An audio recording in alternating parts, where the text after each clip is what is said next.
A lot of অথবা lots of এই দুইটা যদি সেন্টেন্সের শুরুতে অথবা সাবজেক্টের জায়গাতে বসে, সেক্ষেত্রে আমাদের ভাবটা কি হবে? সেটা কি সিঙ্গুলার হবে না প্লুরাল হবে? এইটা নিয়ে কিন্তু আমরা সবাই কনফিউশন ফেস করি, তাই না? যেমন ১ নম্বর এমসিকিউ দেখেন, a lot of news in those paper dash unreliable. এখন দেখেন সেন্টেন্সের শুরুতে আমাদের লট অফ আছে। সো কোশ্চেনটা হলো এখানে যে ভার্বটা হবে সেটা সিঙ্গুলার হবে না প্লুরাল হবে? এটা নিয়ে কিন্তু সবার কনফিউশন হয়, তাই না? সো আমি আপনাদের একটা নোট দিব, সবাই এটা খাতায় তুলে নিবেন। ইনশাআল্লাহ আজকের পর থেকে এই লট অফ অথবা লটস অফ এটা নিয়ে আর কোনো সমস্যা থাকবে না। সো প্রথমত আমাদের যে ভার্ব, এই ভার্বটা কিন্তু কখনোই আ লট অফ অথবা লটস অফ এর উপর ডিপেন্ডই করে না। একটা সেন্টেন্সে যে ভার্ব বসে এইটা মেইনলি ডিপেন্ড করে ওই সেন্টেন্সের সাবজেক্টের জায়গাতে যে নাউন অথবা প্রোনাউন বসে তার উপর। এখন সাবজেক্টের জায়গাতে যে নাউন বা প্রোনাউন বসবে সেটা যদি কাউন্টেবল হয়, অর্থাৎ প্লুরাল হয়, আমাদের ভার্ব হবে প্লুরাল। আর সাবজেক্টের জায়গাতে নাউন বা প্রোনাউন যদি আনকাউন্টেবল হয়, সিঙ্গুলার হয়, সেক্ষেত্রে আমাদের ভার্ব হবে সিঙ্গুলার। মানে সোজা কথা, আমাদের নাউন বা প্রোনাউন যদি সিঙ্গুলার হয় ভার্ব হবে সিঙ্গুলার, নাউন বা প্রোনাউন যদি প্লুরাল হয় ভার্ব হবে প্লুরাল। একদম সোজা কথা, এটা নিয়ে কিন্তু কোনো কনফিউশন নাই। সো এখন দেখেন, a lot of news in those paper, দেখেন এই সেন্টেন্সে আ লট অফ আছে এবং এর পরে নিউজ, এটা হচ্ছে আমাদের মেইন নাউন, তাই না? এখন বলেন তো নিউজ এটা কাউন্টেবল না আনকাউন্টেবল নাউন? সো নিউজ হচ্ছে আনকাউন্টেবল নাউন। এখন অনেকে ভাবতে পারেন যে নিউজের সাথে এজ যুক্ত আছে, তার মানে এটা মনে হয় প্লুরাল আছে, কাউন্টেবল আছে। অ্যাকচুয়ালি তা না।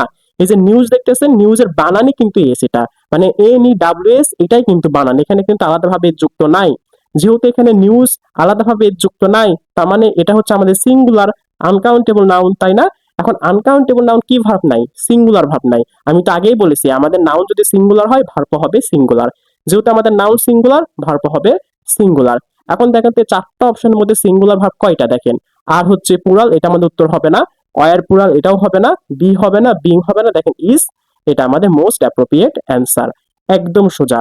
সো আমি এখানে একটা জিনিস ক্লিয়ার করি, সেটা হচ্ছে আ লট অফ অথবা লটস অফ এই দুটার মধ্যে কোনো পার্থক্য নাই। এই যে দেখতে পাচ্ছেন লটস অফ, যদি আপনি এই লটের সাথে এ যুক্ত করেন তাহলে এর আগে আমাদের এ বসবে না। আর যদি আপনি আগে এ বসান তাহলে এই লটের সাথে যুক্ত করা যাবে না। মানে সোজা কথা, আমাদের এ লট অফ লেখা লাগবে অথবা লটস অফ এটা লেখা লাগে। এটা নিয়ে কোনো কনফিউশন নাই। এখন আসি ২ নম্বর MCQ. There are lot of people here waiting for the leader. So এখানে যে গ্যাপ, এখানে কি হবে, তাই না? অনেকে কিন্তু দেয়ার দিকে ভার্ব বসায়, ভার্ব কিন্তু দেয়ারের উপর ডিপেন্ড করে না। আবার এই যে লট অফ, এটার উপরও ডিপেন্ড করে না। আমাদের সেন্টেন্সের যে ভার্ব, এটা আমাদের নাউন অথবা প্রোনাউনের উপর ডিপেন্ড করে, তাই না? এটা কিন্তু আমি আগেই বলেছি। এখন দেখেন তো এই সেন্টেন্সে আমাদের নাউন কোথায়? দেখেন এই যে পিপল, এটা হচ্ছে আমাদের নাউন। এখন বলেন তো পিপল কি? পিপল হচ্ছে আমাদের কাউন্টেবল নাউন। পিপল মূলত একটা প্লুরাল কালেকটিভ নাউন, এটা মাথায় রাখবেন। প্লুরাল কালেকটিভ নাউন কিন্তু তিনটা, একটা হচ্ছে পিপল, ক্যাটেল এবং পুলিশ, এবং এগুলো কিন্তু প্লুরাল ভার্ব নাই। যেহেতু পিপল হচ্ছে প্লুরাল নাউন, সো এখানে আমাদের ভার্বটা কি হবে বলেন তো? প্লুরাল হবে। দেখেন ইজ হচ্ছে সিঙ্গুলার, এটা উত্তর হবে না। হ্যাজ হবে না। দেখেন হ্যাভ আছে প্লুরাল। এখন অনেকে ভাবতে পারেন হ্যাভ কেন উত্তর হবে না, তাই না? দেখেন there dash a lot of people here, মানে এখানে অনেক মানুষ আসে যারা হচ্ছে তাদের লিডারের জন্য অপেক্ষা করতেছে। এখন অনেক মানুষ আসে বোঝাচ্ছে, এইরকম আসে বোঝালে আমাদের কিন্তু এম ইজ আর ওয়াজ আর এগুলো ইউজ করা লাগে, বুঝতে পারছেন? হ্যাভ হ্যাজ হয় না। আর দিয়ারের পরে সাধারণত হ্যাভ অথবা হ্যাজ হয় না, খুবই রিয়ার কেসে দিয়ারের পরে হ্যাভ অথবা হ্যাজ বসে। মানে সাধারণত দিয়ারের পরে হ্যাভ অথবা হ্যাজ বসে না, এরপরে আমাদের বি ভার্ব বসানো লাগে। ক্লিয়ার কি হচ্ছে? তাছাড়া এখানে মিনিং করলে দেখেন, এখানে আসে বোঝাচ্ছে যে there are lot of people here, মানে এখানে আসে, যার কারণে এখানে আমাদের আর, এটা আমাদের মোস্ট অ্যাপ্রোপ্রিয়েট অ্যান্সার। কারণ এখানে আর মানে আসেও বোঝায়, আবার এটা হচ্ছে আমাদের প্লুরাল। আর হ্যাভ মানে আসে বোঝায় কখন জানেন? যখন নির্দিষ্ট অর্থে মালিকানা বোঝায়। যেমন আমি বলতে পারি আই হ্যাভ এ পেন, এখানে কিন্তু এই কলমের মালিক কিন্তু আমি নিজেই। যখন মালিকানা অর্থ আসে আসে বোঝায় সেক্ষেত্রে আমাদের হ্যাভ ইউজ হয়। আর নর্মালি আসে বোঝালে সেটা হচ্ছে আমাদের বি ভার্ব নিতে হয়। কথা ক্লিয়ার? আশা করি এটা নিয়ে আর কোনো ভুল হবে না। সেখানে সঠিক উত্তর কি হবে বলেন তো? আর হবে, যে there are a lot of people here waiting for the leader. একদম সোজা, যে নাউন প্লুরাল তাই ভার্ব প্লুরাল। তারপর ৩ নম্বর এমসিকিউ দেখেন, there dash lots of fun things to do here. এখন দেখেন এখানে দেয়ার আছে কিন্তু এটার উপর ভার্ব কিন্তু হবে না। লটস অফ, এটার উপরও ভার্ব ডিপেন্ড করে না। ভার্ব ডিপেন্ড করবে কার উপর? নাউনের উপর। এই সেন্টেন্সের নাউন কোনটা দেখেন, এই যে থিংস, এটা আমাদের নাউন। দেখেন থিংস এর সাথে যুক্ত করা আছে, তার মানে কাউন্টেবল আছে, প্লুরাল আছে। আর প্লুরাল হলে ভার্ব কি হবে? প্লুরাল। দেখেন ইজ হবে না, হ্যাভ হবে না, হ্যাজ হবে না, আর এটা আমাদের সঠিক উত্তর। একদম সোজা। এখন আপনাদের জন্য ৪টি অ্যানাউন্সমেন্ট। প্রথমটি হচ্ছে স্মার্ট পকেট গ্রামার।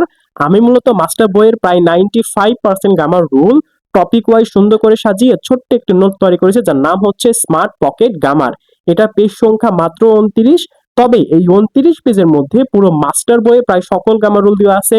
এছাড়াও আদার যে ফেমাস বইগুলো রয়েছে যেমন ইংলিশ ফর কম্পিটিটিভ এক্সাম এবং টোফেল বইগুলো থেকে গুরুত্বপূর্ণ গামা রুল আমাদের এই পকেট গামারে দেওয়া আছে।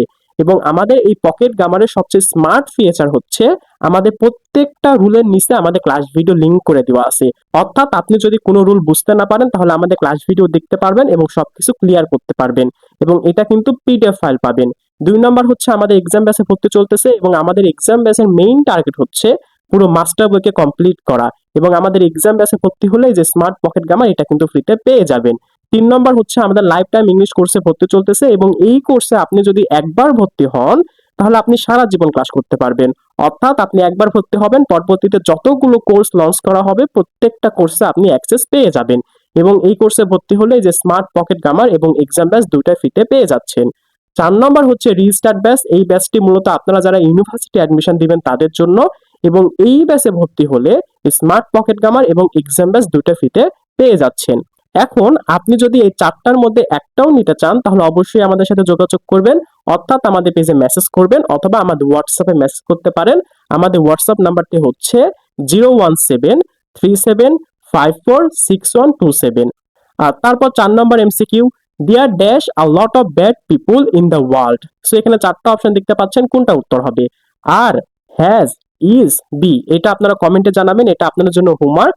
আর আমাদের এই ভিডিও যদি ভালো লেগে থাকে তাহলে একটি লাইক করে দিবেন, সাথে আমাদের ভিডিওটি শেয়ার করে দিবেন। আল্লাহ হাফেজ।